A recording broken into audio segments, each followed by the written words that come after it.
The Goose-Girl. Once upon a time an old queen whose husband had been dead for many years had a beautiful daughter. When she grew up she was betrothed to a prince who lived a great way off. Now when the time drew near for her to be married and to depart into a foreign kingdom, her old mother gave her much costly baggage and many ornaments, gold and silver, trinkets and knickknacks, and in fact everything that belonged to the royal trousseau, for she loved her daughter very dearly. She gave her a waiting maid also, who was to ride with her and hand her over to the bridegroom, and she provided each of them with a horse for the journey. Now the princess's horse was called Falada, and could speak. When the hour for departure drew near, the old mother went to her bedroom, and taking a small knife she cut her fingers till they bled. Then she held a white rag under them, and letting 3 drops of blood fall into it, she gave it to her daughter, and said, "Dear child, take great care of this rag.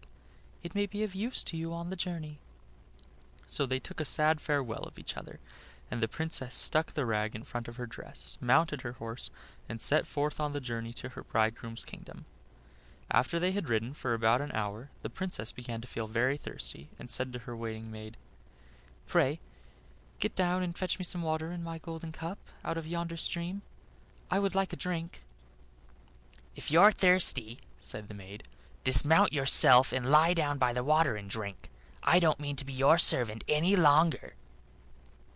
The princess was so thirsty that she got down, bent over the stream, and drank, for she wasn't allowed to drink out of the golden goblet. As she drank she murmured, "Oh heaven, what am I to do?" And the 3 drops of blood replied, "If your mother only knew, her heart would surely break in two." But the princess was meek, and said nothing about her maid's rude behavior, and quietly mounted her horse again. They rode on their way for several miles, but the day was hot, and the sun's rays smote fiercely on them, so that the princess was soon overcome by thirst again. As they passed by a brook, she called once more to her waiting maid, "Pray, get down and give me a drink from my golden cup," for she had long ago forgotten her maid's rude words.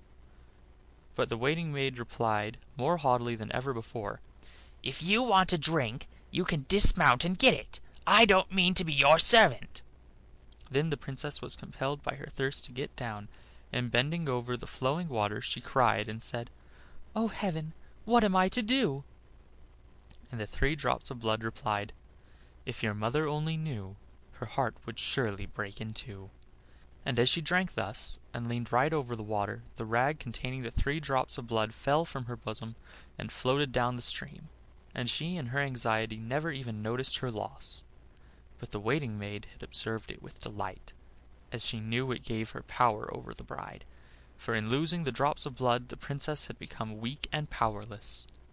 When she wished to get on her horse Falada again, the waiting maid called out, "I mean to ride Falada. You must mount my beast." And this too she had to submit to. Then the waiting maid commanded her harshly to take off her royal robes and put on common ones, and finally she made her swear by heaven not to say a word about the matter when they reached the palace. And if she hadn't taken this oath, she would have been killed on the spot. But Falada observed everything, and laid it all to heart. The waiting maid now mounted Falada, and the real bride the worse horse, and so they continued their journey till at length they arrived at the palace yard. There was great rejoicing over the arrival, and the prince sprang forward to meet them, and taking the waiting maid for his bride, he lifted her down from her horse and led her upstairs to the royal chamber. In the meantime the real princess was left standing below in the courtyard. The old king, who was looking out of his window, beheld her in this plight, and it struck him how sweet and gentle, even beautiful, she looked.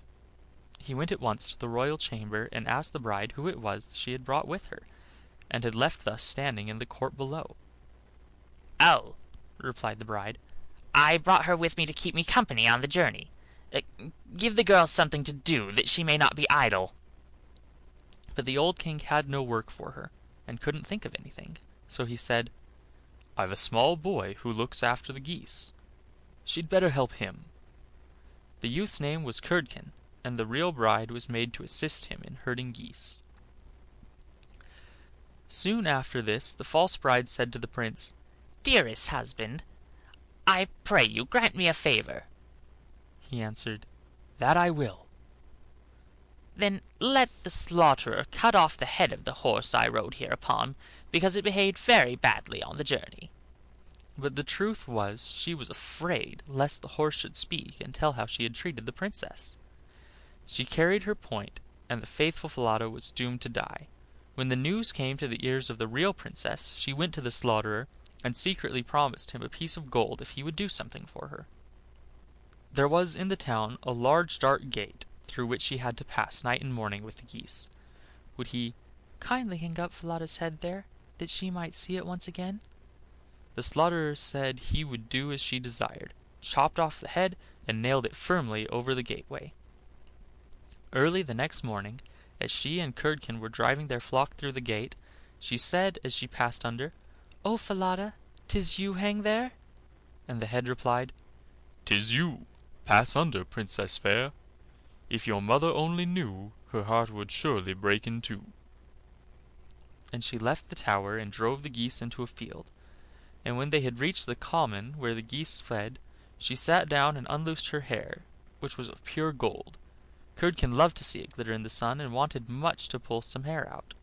Then she spoke, "Wind, wind, gently sway, blow Curdken's hat away, let him chase o'er field and wold, till my locks of ruddy gold, now astray and hanging down, be combed and plaited in a crown."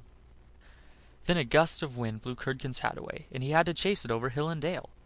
When he returned from the pursuit, she had finished her combing and curling, and his chance of getting any hair was gone. Curdken was very angry and wouldn't speak to her, so they herded the geese till the evening and then went home. The next morning, as they passed under the gate, the girl said, "O Falada, 'tis you hang there?" And the head replied, "'Tis you pass under, Princess fair.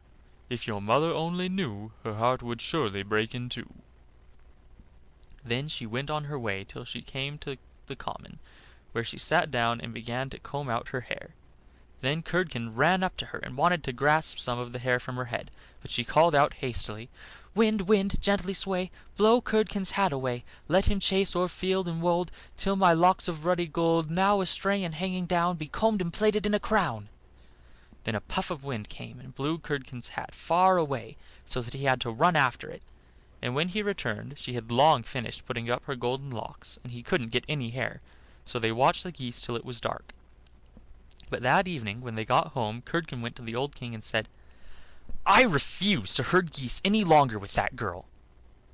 "For what reason?" asked the old king.